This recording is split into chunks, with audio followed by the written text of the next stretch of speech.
It's not too late to switch from this to this. So sabi nila, kapag nag-start na daw lumabas ang ngipin ni baby, that's the time for you na i-start na mag-toothbrush.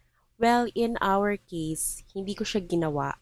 Kasi late na nagkangipin si baby, I think around 10 months, 10 to 11.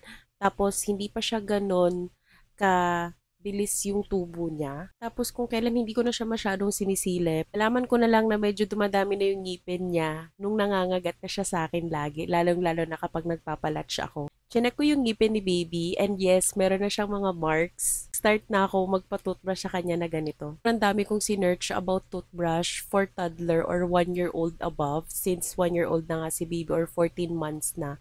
Pero ang kinonsider ko is si nature to nurture na toothbrush nila. Kahit late ko na to in-introduce kay baby, hindi ako nagsisisi kasi sobrang dali niya lang gamitin and then soft bristles na nga. So naninibago si baby pero it's normal. Ganun talaga kapag first time niya palang ginamit or first time pa lang namin siyang itatry.